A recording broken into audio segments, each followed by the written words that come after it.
the BRICS and the hype surrounding it is real. And whether it happens August 22nd or not, it is something that I think people definitely need to pay very close attention to, as this is a major macro development, one that will shape and reshape the way things are in the United States once it fully takes hold. When that is, August 22nd or next August or who knows when, but when that switch is flipped, led by Saudi Arabia, no longer only taking dollars for oil, that is when things will change in a heartbeat. Until then, it's just more of the same, a faster moving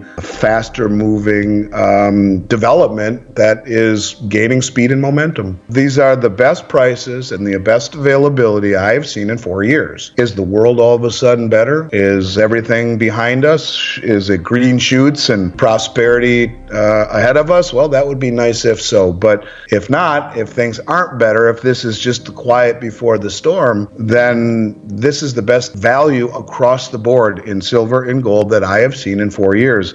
Everyone's focusing on the BRICS and the August 22nd meeting. Are they not issue a gold-backed currency? Look, ultimately they will, right? The gold was tier 1 revised. The central banks are gobbling it up. The BRICS nations are all the ones producing it and accumulating it. It's inevitable. Whether it happens the 22nd or not is irrelevant. But what I took away from it is the inclusion of the Shanghai Cooperation Organization and the Eurasian Economic Union. Now, I have mentioned them in nearly every interview I've done about the BRICS, simply because they have so much crossover in membership, where Russia belongs to all of them, where Saudi Arabia, as an example, has applied to the Shanghai Cooperation Organization, to the BRICS, to the New Development Bank, on the Belt Road Initiative. All of this symbiotic crossover amongst these groups told me that there's no question but that they're going to, at some point, be connected more than just in trivial, coincidental membership.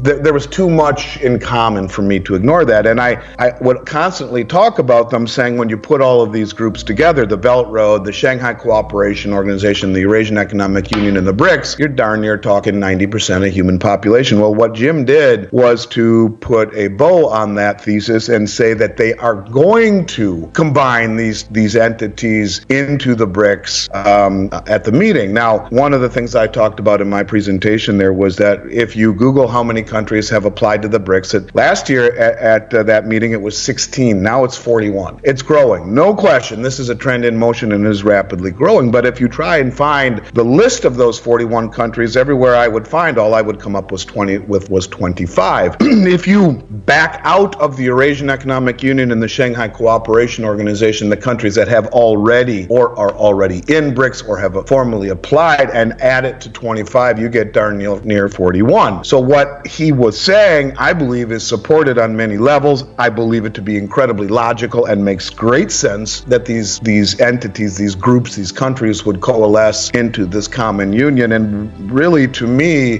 that was the most important takeaway regarding BRICS, that this is a trend in motion, that it is gaining momentum, that it is gaining mass, and it's inevitable. And I believe Jim believes that it will have a greater impact than a lot of people in this industry, not myself, but a lot of people believe it will. His thesis was very interesting. In a nutshell, he said if they really wanted to make it tough on the West, they would issue one brick equal to an ounce of gold. He said the West will destroy themselves. The BRICS don't have to do anything, in the respect that if they realize that there's almost 200 trillion in obligations that we have, funded and unfunded, really the only pathway other than massive increase in taxation, really, or default, would be to inflate. And by inflating, the value of the dollar drops, the price of gold goes higher. Therefore, the price of the BRICS currency goes higher. If, like most of the world accumulating gold, the West decides to accumulate gold, the byproduct of that would be to sell dollars, decreasing the value, buy gold, increasing the value of the BRICS currencies. They don't need to do anything. Now, I asked him, do you know something about this that I don't? He said, no, this is my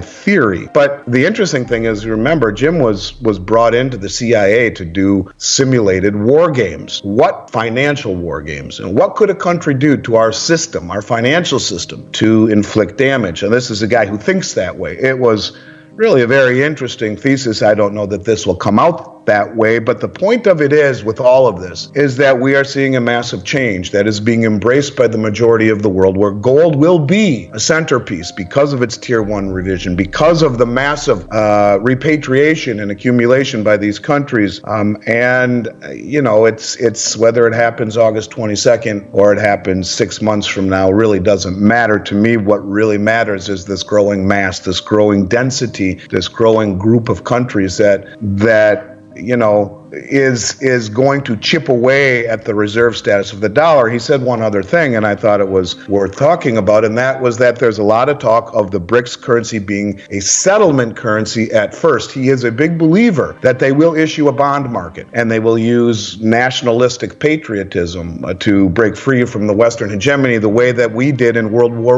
I by selling World War I bonds to build and develop our bond market. Well, he would say a gold-backed currency issued by these countries with a bond market directed towards turning this settlement currency into a reserve currency, a real possibility. But even more so, if all of these countries, and when I got up there, I said, look, the one thing that people aren't focusing on more than anything is the role of Saudi Arabia. Saudi Arabia, who is in position to make the switch themselves as being on the Belt Road with the other OPEC countries, as formally applying to BRICS and the Shanghai Cooperation Organization and the New Development Bank, telling the folks at Davos they'll take other currencies for oil. When they make that statement, when they say, hey, we're going to take the new BRICS currency for oil, or until it's up and running, we'll take the yuan and convert it into gold on the Shanghai exchange, or whatever currencies they take, the damage that will inflict upon the dollar becomes severe. And if 8 or 9 out of 10 people on the planet in this group are settling oil and energy, just like Russia